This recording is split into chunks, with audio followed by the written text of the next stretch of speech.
You're listening to an Airwave Media Podcast. Your burger is served, and this is our finest Pepsi Zero Sugar. Its sweet profile perfectly balances the savory notes of your burger. That is one perfect combination. Burgers deserve Pepsi. This episode is brought to you by LifeLock. Between two-factor authentication, strong passwords, and a VPN, you try to be in control of how your info is protected.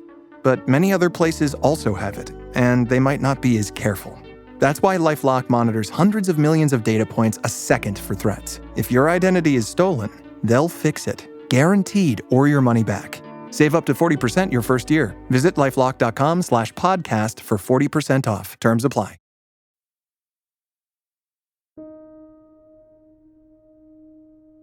Huey Pierce Long was a controversial figure on the national stage during the Great Depression. The former governor of Louisiana turned senator made few alliances in Washington.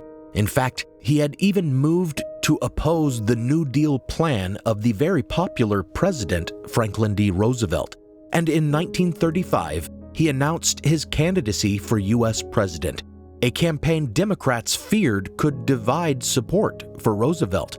For while he was not popular among his congressional colleagues, he had grown more and more popular among the public, many of whom listened to him on the radio, where he expounded like a preacher on his Share Our Wealth program as an alternative to the New Deal, promising to make, quote, every man a king, end quote. And back in his home state, where he had done much to help the common man, he was truly revered by his constituency. "I'm a small fish here in Washington," he was fond of saying, "but I'm the kingfish to the folks down in Louisiana." And it was not just the voting public he held sway over in Louisiana. He still dominated the political scene there. He had handpicked his gubernatorial successor, Oscar K. Allen, and the system of patronage he had established back when he had been governor remained in place, such that even away in Washington, he could get state legislation passed or struck down seemingly as he pleased. In fact, he was in Baton Rouge on September 8, 1935, just a month after declaring his candidacy for president, on just such state business. On that day, there was a special session of the state legislature. The business of the day was the ouster of an avowed political enemy of Long's, Judge Benjamin Pavey. Long had arrived, accompanied by his armed guards, to personally see to it that certain bills would be passed that would allow the legislature to gerrymander Pavey's district and ensure his political downfall. Huey Long stood proud, secure on his home turf as he walked between the marble pillars of the Louisiana Capitol. 2 times that evening, a man in a white suit, Carl Weiss, Judge Pavey's son-in-law, tried to approach Long and engage him in some sort of conversation, but Long brushed him off. At 9:20 p.m., Weiss came at Long one more time, eliciting some angry retort from Long that appeared to trigger Weiss into assaulting him. The result was a shootout, as Long's security, trying to prevent Long's assassination by Weiss, gunned the judge's son-in-law down. However, they were too late, for it appeared Weiss had already gotten a shot off. They rushed Huey Long to the nearest hospital, and surgeons immediately went to work trying to save his life. However, they could not stop the internal bleeding from his wound. For 2 days, Long clung to life, but in the end, he died. His final words were reported as, quote, "God, don't let me die. I have so much to do," end quote. When his passing was announced to the public, many mourned the death of a great reformer, feeling a loss of hope comparable to what the country would feel 30 years later after the murder of the Kennedys and Martin Luther King Jr.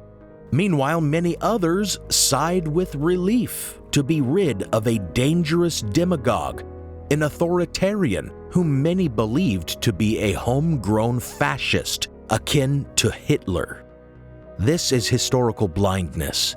I'm Nathaniel Lloyd, and I'm finding it difficult to discern what to make of the enigmatic Kingfish, Huey Long.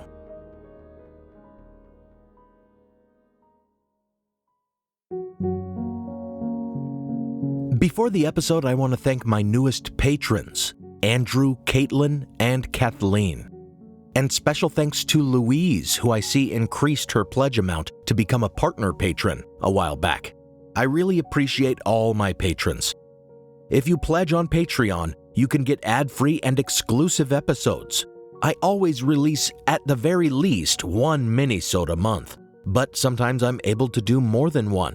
For example, I released a minisode after every episode of my series Stranger Things Have Happened. One was on mesmerism and hypnosis, another on the Moscow Signal and Havana Syndrome, and a third on the time travel claims of John Teeter.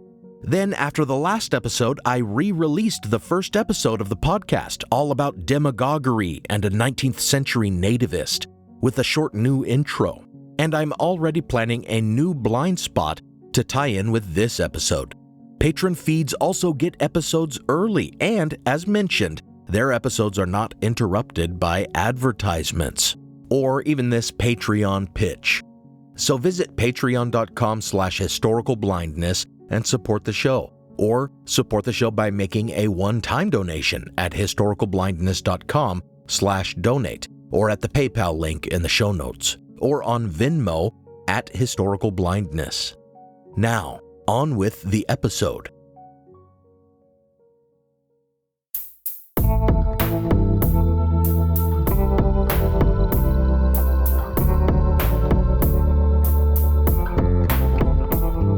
Welcome to Historical Blindness. In the previous episode, when I revisited my first episode's topic about Trump's demagoguery, I suggested the current perils U.S. democracy faces are similar to those in the 1930s, and I specifically cited the demagoguery of Father Coughlin. But Huey Long is often mentioned in the very same breath as Father Coughlin. It would have been quite easy to lump him in among the threats to democracy of that period. But Long deserves further analysis, which in turn requires some further clear-eyed analysis of demagoguery. Some scholars reject the term altogether, suggesting it is too difficult to define and is a label too easily flung at those whom we oppose as a means of discrediting them. The word originally only meant, quote, a leader of the people, end quote, in ancient Greece. But even so, it has always carried with it a negative connotation, indicative of manipulation or deception.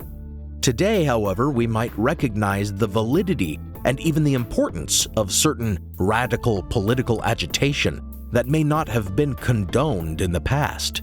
So where is the line between radical leader and dangerous demagogue? Perhaps the ultimate example of a dangerous demagogue is Adolf Hitler. The way Hitler cultivated his public image as a leader of the masses, his spellbinding oratory, his appeal to prejudices, and his reliance on scapegoats are all perfect examples of the stereotypical demagogue. In fact, it has been argued that demagoguery is the definite first stage of a fascist movement. It is certainly important, even vital, to remember the rise of Hitler and be vigilant against the rise of another like him. However, comparisons to Hitler are not always the historical parallel we should use. First of all, you run the risk of offending Holocaust survivors with such analogies. Second, you may be too easily dismissed as alarmist or hyperbolic. Perhaps the better example to use when evaluating whether Huey Long was a demagogue would be the stereotype of the Southern demagogue. We can take as our exemplar Pitchfork Ben Tillman, another Southern governor and senator, a leader of the Red Shirts whom I described in my episodes on the Wilmington insurrection. Tillman engaged in wholesale race massacres during the Reconstruction in his efforts to ensure continued white supremacy. Like others who fall into the Southern demagogue category, Tillman rose to power by whipping up the emotions and prejudices of voters.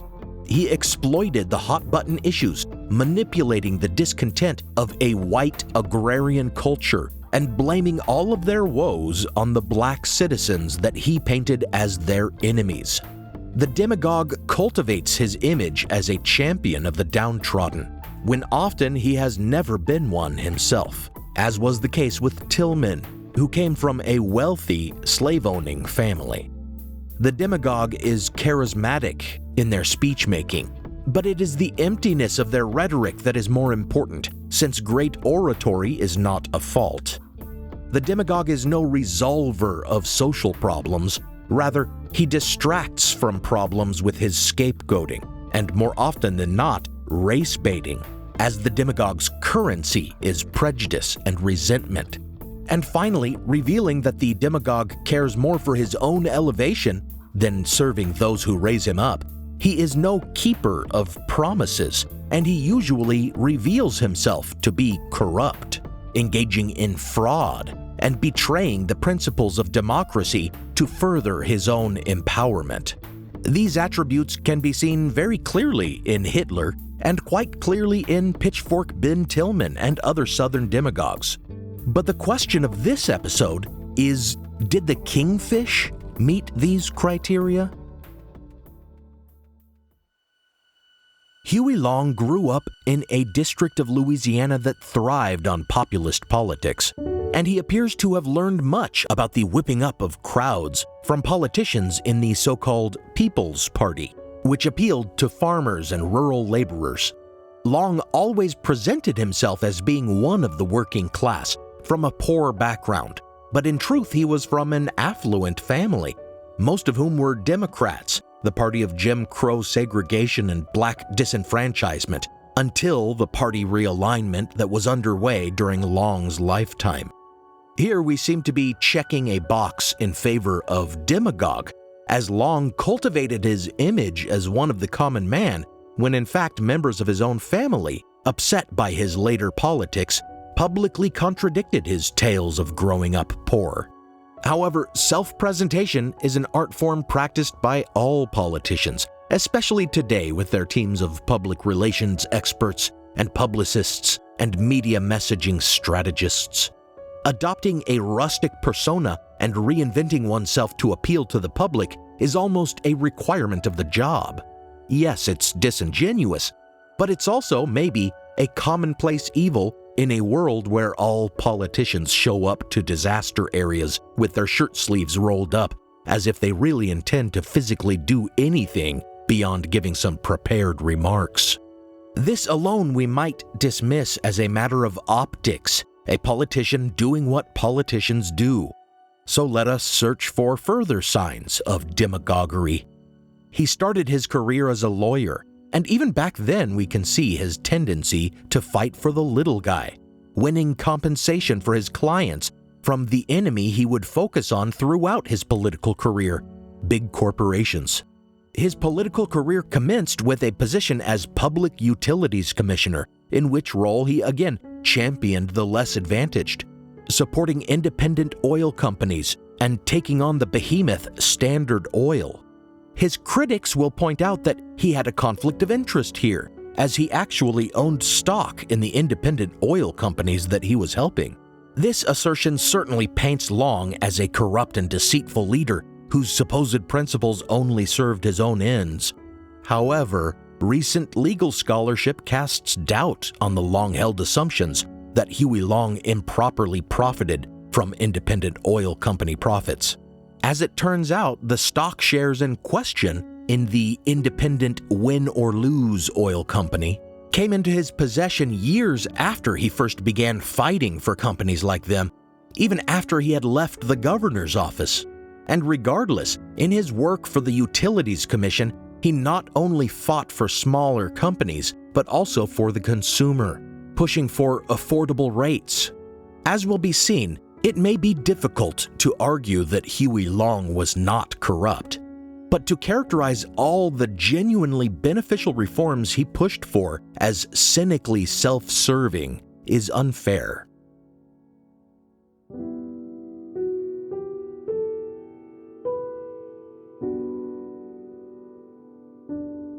During his governorship, Huey Long did undeniable good for the state of Louisiana.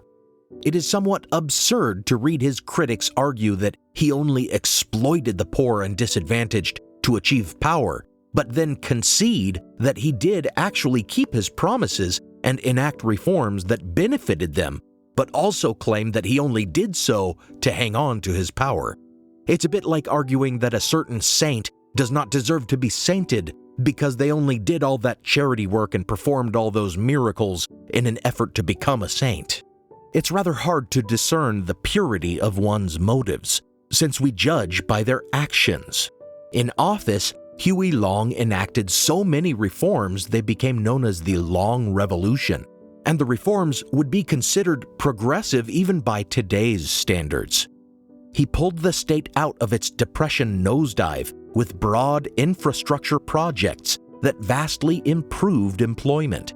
Yes, some projects may have been vanity projects, like a new governor's mansion and a new capitol, but they put laborers to work all the same.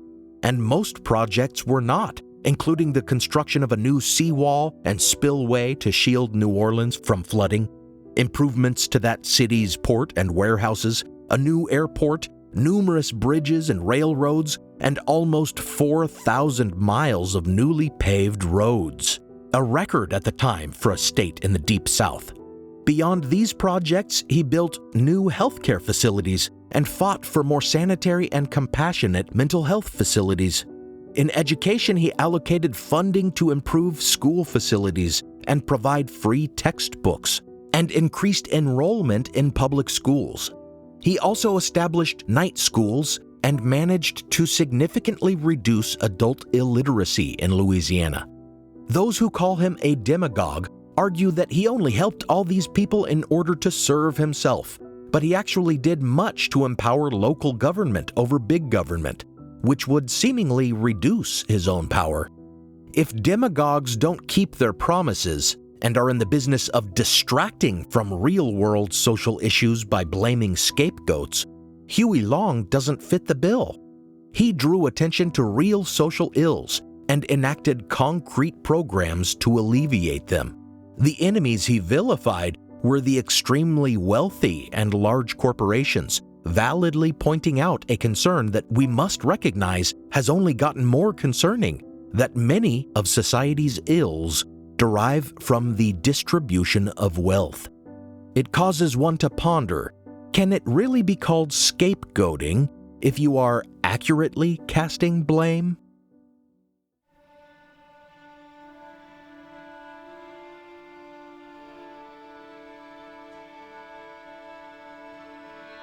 While he won the enthusiastic support of Louisianians, especially poor and rural citizens, Long made many enemies as governor and later in Washington. Perhaps this accounts for the divisive nature of his legacy. The first time he ran, in 1924, he lost, but in 1928, through his innovative campaigning and captivating speeches, he succeeded with the slogan, "Every man a king, but no one wears a crown." Early in his tenure as governor, having made enemies of industrialists with his proposal of an oil tax, he was nearly removed from office under an impeachment resolution that listed accusations ranging from bribery through patronage and controlling the courts through his appointments to carrying concealed weapons and suborning murder. The last was hearsay, a rumor that Long had suggested, while drunk, that someone kill a rival's son and leave him in a ditch. The accusations resulted in an all-out brawl in the legislature, remembered as Bloody Monday. Long insisted the whole impeachment campaign was a conspiracy by Standard Oil to prevent his reforms. And in the end, after a battle of bribes and counter-bribes on both sides, Long was victorious. Afterward, he came to dominate state politics, such that one critic rewrote his slogan as "Every man a king, but only one wore the crown." His mechanism of influence was machine politics. He cultivated allies in the legislature through patronage. He would appoint legislators to positions in state agencies, providing them with additional income, and then expect them to play ball when it came to passing laws for his reform programs. And as we saw on the day he was shot, he attended legislative sessions in person, ready to bowl over opponents of his agenda with his folksy and charming rhetoric, as well as his scathing personal attacks. His opponents he thereafter dealt with harshly, supporting those who ran against them in elections, and even using his power to take petty revenge, like firing anyone in their family who happened to work for the state. It's no wonder he was disliked by those who stood in his way, and absolutely his system of patronage was ethically dubious. But those who admire his reform programs, and especially those who benefited from them, like the poor, tended to view him as playing the game the way it had to be played in order to keep his promises and make his changes. One argument is that he may have started out an idealist and only resorted to the corrupt means that his enemies employed because his ends justified them. Moving beyond his time as governor, though, after his election to the Senate, when he remained in firm control of Louisiana through his machine and the puppet governor he had chosen to replace him, it may very well be that he succumbed to his ambitions, not wanting to give up his influence and seeking greater power in Washington, whether because he lusted after it or because he really believed that only he would use it for the good of the country. Now for a brief intermission.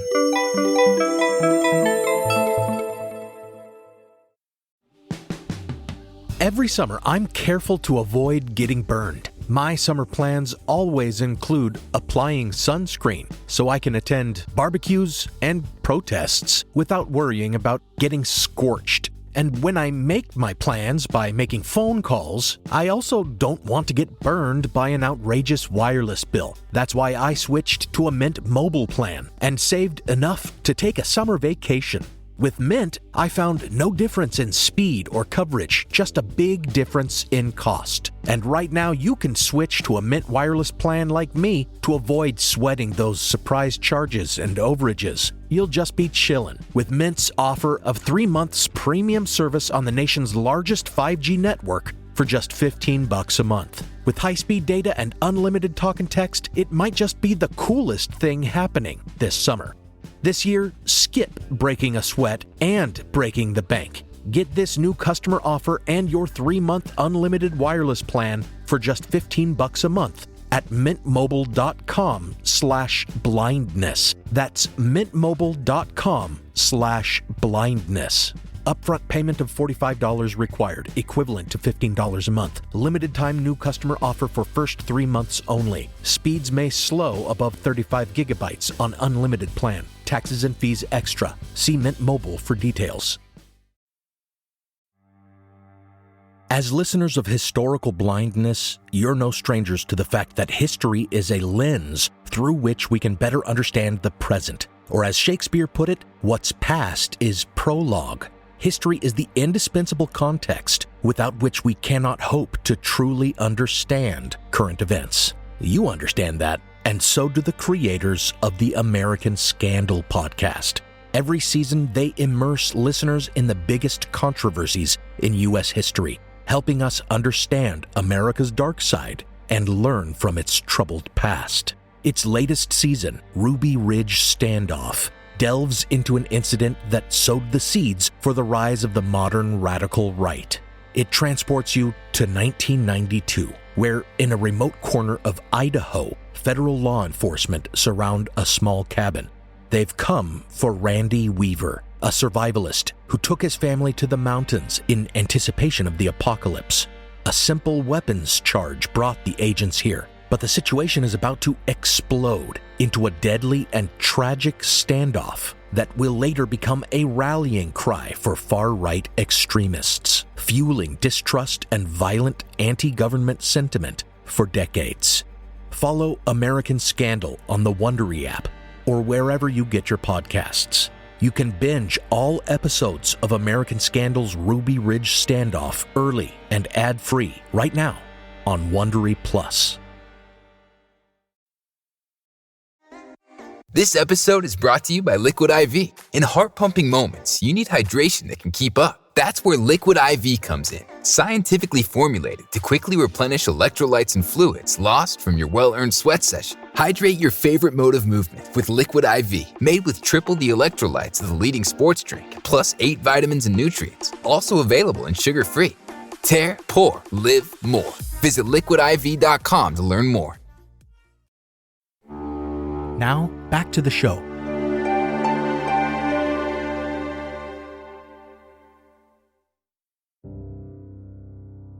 At first, Huey Long allied himself with Franklin D. Roosevelt and campaigned for him.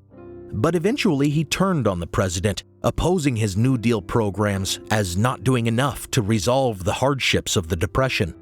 It has been claimed by his critics that Long only moved against Roosevelt because the president had blocked his further political ambitions. But again, this is a matter of presuming Long's motivation. It is certainly true that he had his eye on the presidency. He even wrote an imaginative account of what his presidency would be like. He anticipated dividing Roosevelt's support, resulting in a Republican presidency, after which Long believed he would be swept into office. His critics further claimed that his alternative program, the Share Our Wealth Society, was little more than a ploy to get him into office by bribing the poor for their support. And it is true that his alternative program was rather light on details and perhaps overpromised what could be accomplished at the time.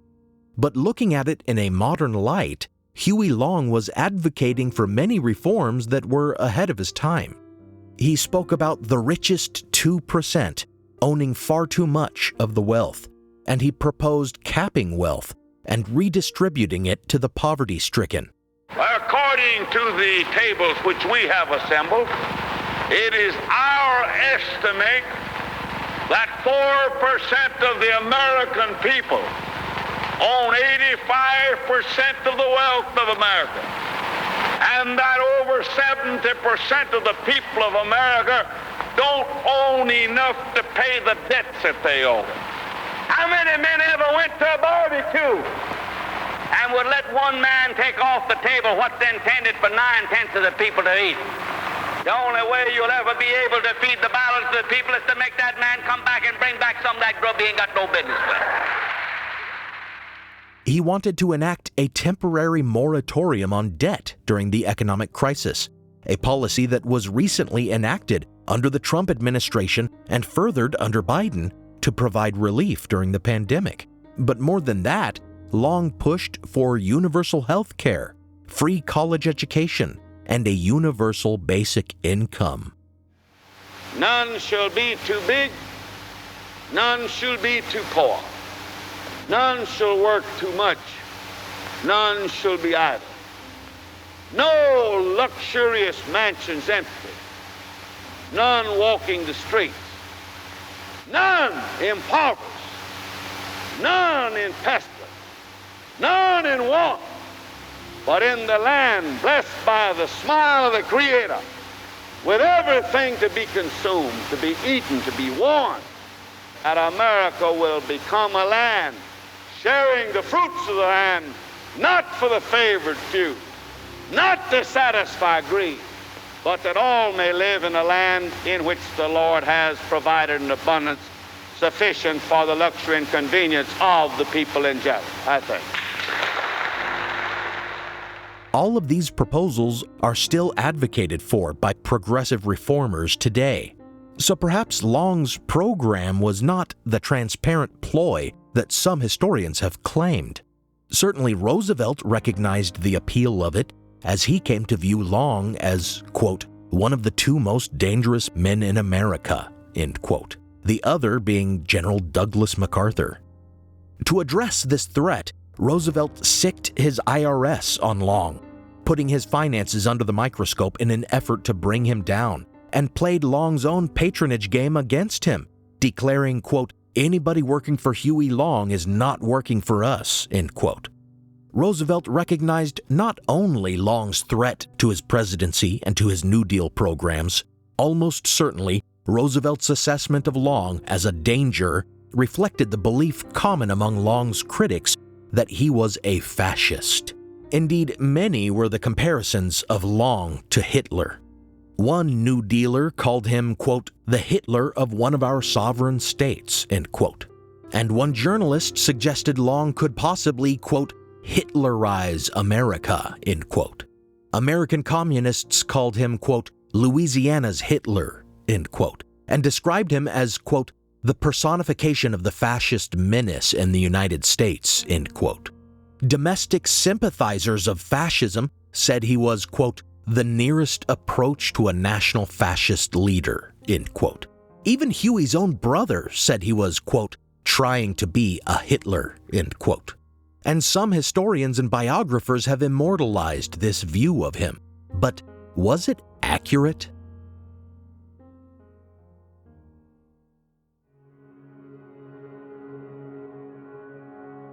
There are indeed undeniable parallels between the Kingfish and fascist dictators like the Führer and Il Duce.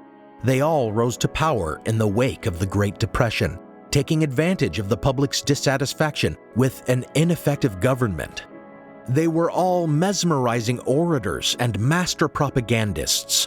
Huey Long pretty much invented the modern campaign media blitz.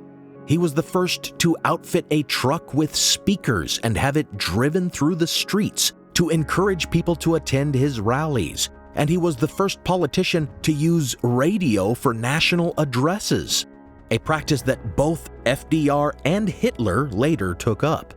However, in several key regards, Longism does not match up with fascism. A key element of fascism was race hate and racial scapegoating, obviously with the anti-Semitism of Nazism, but also the Italian fascist racism against Slavic ethnic groups. However, Huey Long, while known to make remarks that betrayed a typically Southern view on race, was said by one who knew him to have, quote, far less racial prejudice in him than any other Southerner in the Senate, end quote. In his reform programs, he helped the poor black community the same as the poor white, securing jobs for black workers, improving conditions for black students, and reducing illiteracy among black Louisianians from 38% to 23%. He even insisted that black citizens too must receive an equal share in his plan to redistribute wealth. Black and white, they all gotta have a chance, Long said.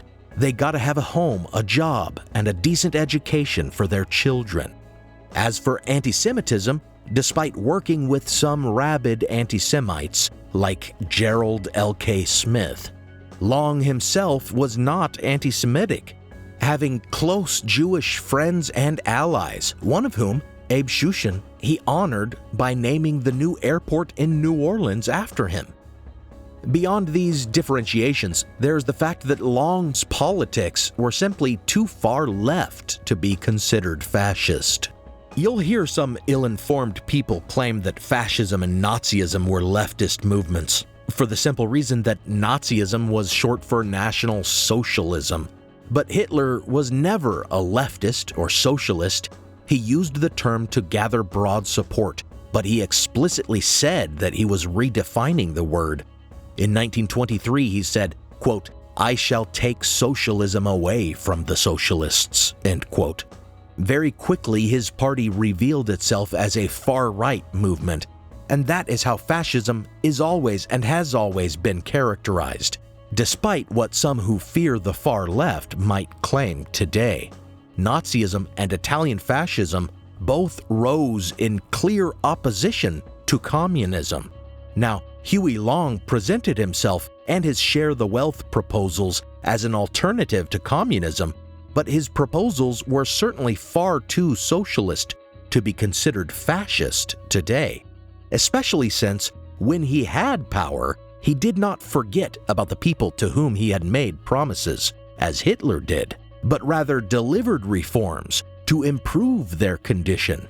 And Long himself certainly resented the comparisons, responding, quote, don't liken me to that son of a bitch, end quote.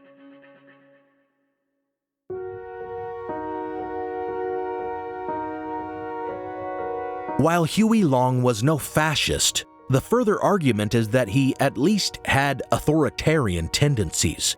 And of course, While fascism is undoubtedly a phenomenon of the far right, leaders on the far left of the political spectrum may indeed be autocrats, heading a totalitarian state. One need look no further than Stalinism for an example of this. Examining Huey Long for evidence of authoritarianism, we find definite cause for concern. Even T. Harry Williams, one of Long's most admiring biographers, concedes that Long, while seeking the power to overcome his opposition so that he could do good, may have ended up grasping too much after power and doing inadvertent harm. In wielding his unprecedented influence over the state legislature, he betrayed some rather anti-democratic sentiments, such as when one lawmaker reminded him that Louisiana had a constitution they were bound to follow, and Long replied, quote, "I'm the Constitution around here now," end quote. As a senator and presidential hopeful when he was pushing for wealth redistribution and was asked how he might respond as president if the Supreme Court blocked his program, he said he would get Congress to pass a law that extended the Supreme Court bench to include all congressmen and would have the case considered again.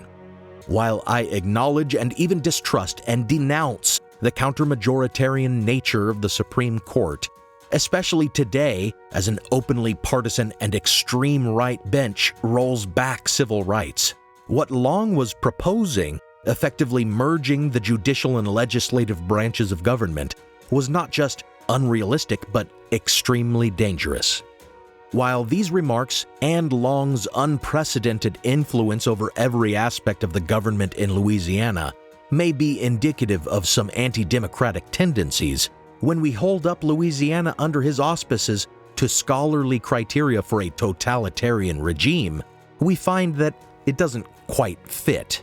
A totalitarian system is characterized not only by a leader who holds extraordinary power, as Long held, it is further characterized by the existence of only a single party and an official ideology, which just wasn't the case with Longism. It is further characterized by an iron-fisted control over media and education and the economy, none of which Long ever held. Indeed, Long struggled with opposition newspapers and rival parties, and he once said to a newsman who suggested he was a dictator, quote, "You and I both know that if the people want to throw me out, they're going to do it," end quote. Besides the broad power Long wielded in Louisiana because of his political machine, the one other criteria he could be argued to meet was his commanding of a secret police capable of terrorism. Long's use of the state police as his personal security was widely criticized, with comparisons unsurprisingly made to Hitler's brown shirt private army. And in 1928, he pushed the infamous Act 99 through the legislature, establishing the Bureau of Criminal Identification, a law enforcement agency independent of the police, which Long controlled by appointing its head officers, and which was capable of making arrests without a warrant. Long's critics declared it his own Gestapo, but it didn't engage in official campaigns of terror as predicted. In fact, today, it is just the wing of the state police in charge of fingerprinting.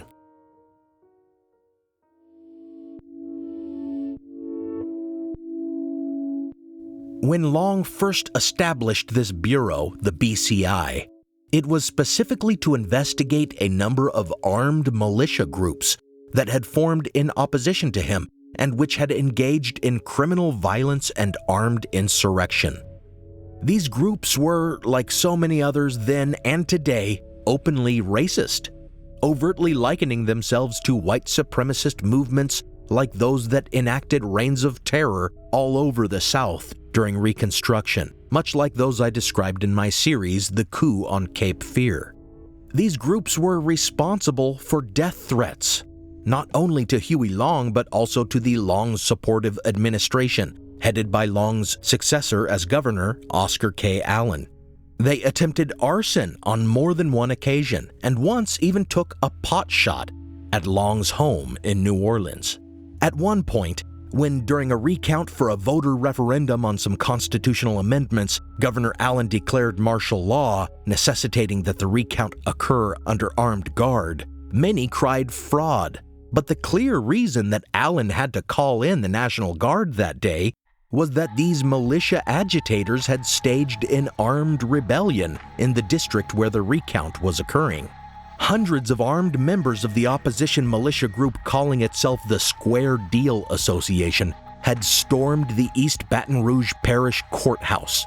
And rather than some draconian crackdown, Allen's declaration of martial law resulted in the square dealers dispersing without violence. These square dealers were the central focus of the BCI, who had infiltrated them with informants. It was because of these spies that the BCI was able to arrest many in this group the very next day, when the BCI surprised 50 armed square dealers at the Baton Rouge airport. A shootout ensued, but no one was killed. Several were arrested, and the group's leader fled across state lines.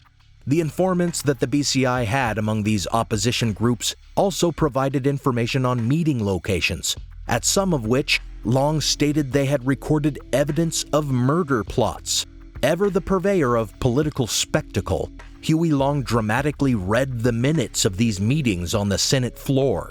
Indeed, if they can be trusted, it does seem that the men at the meetings were talking about killing Long, specifically shooting him and sinking his corpse in the Gulf of Mexico weighted with chains, and speculating that Roosevelt would pardon them for doing it.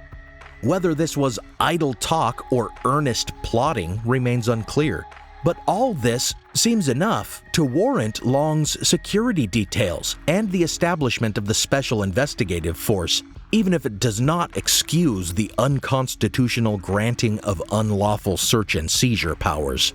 When later that year Long was killed in the Louisiana capital, his armed guards failing to protect him, unsurprisingly, the event spawned a number of conspiracy theories, which I intend to discuss in a patron-exclusive blind spot.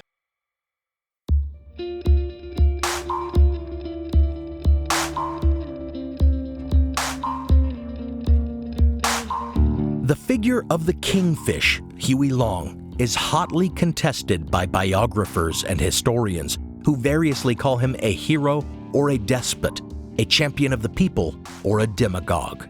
I have endeavored to judge him fairly in this episode and to indicate where I thought he may have been unjustly criticized or unfairly characterized. But I must be clear that I don't approve of his machine politics or his lack of regard for the separation of powers and for constitutional rights.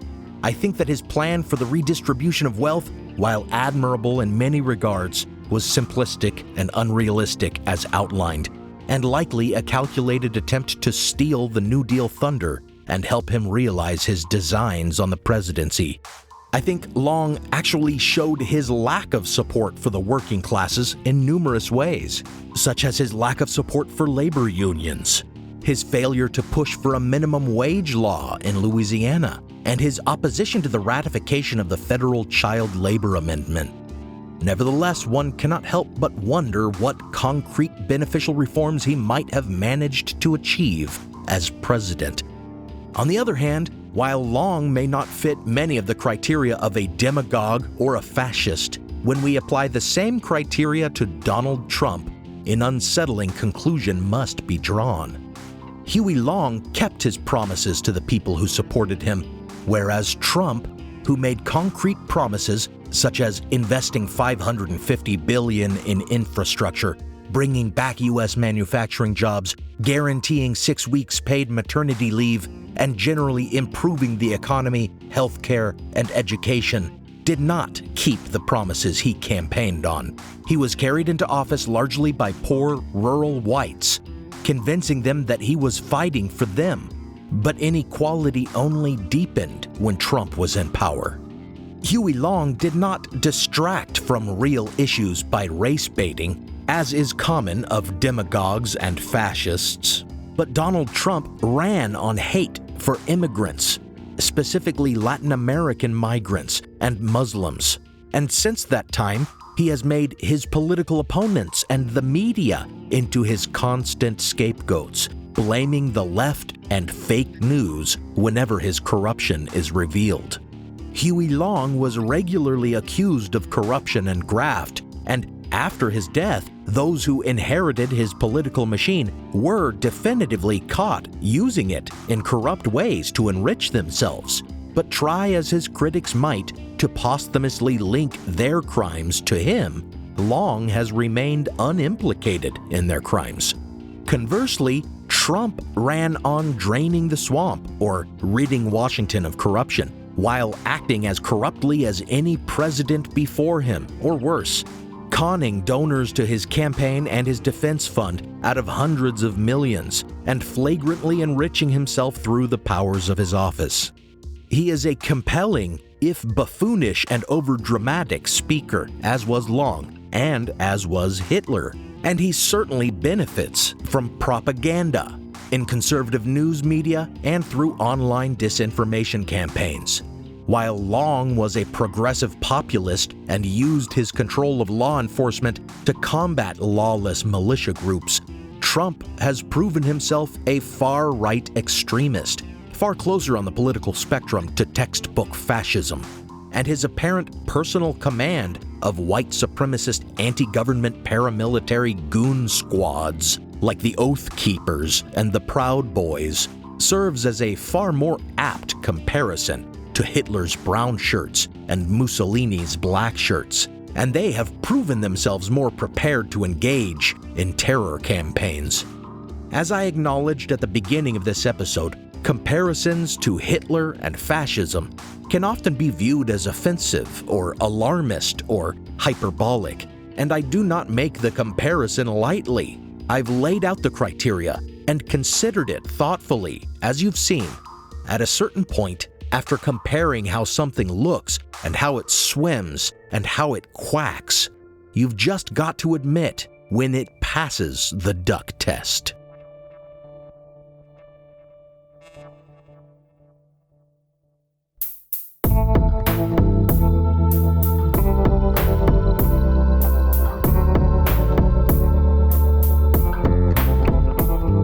Thanks for listening to Historical Blindness.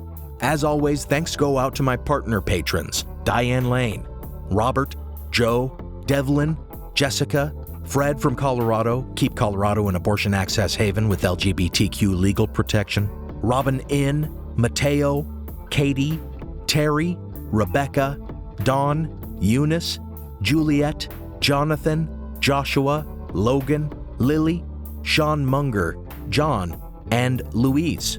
When I do the duck test on you, I can tell you look like, swim like, and quack just like a valued supporter of the show. This podcast is part of the Airwave Media Podcast Network. Visit airwavemedia.com to listen and subscribe to their other fine shows like I Know What Scares You and Monster Talk.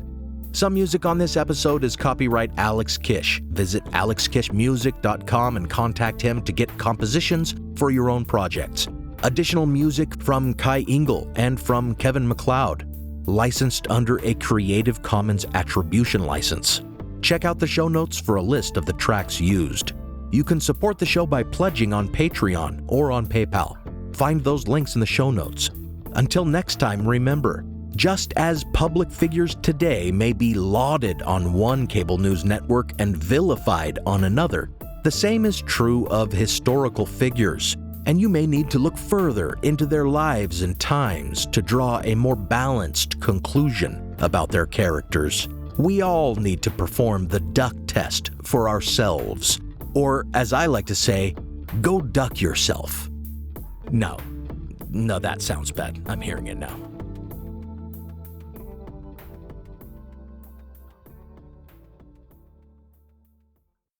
What does Sputnik have to do with student loans? How did a set of trembling hands end the Soviet Union? How did inflation kill moon bases?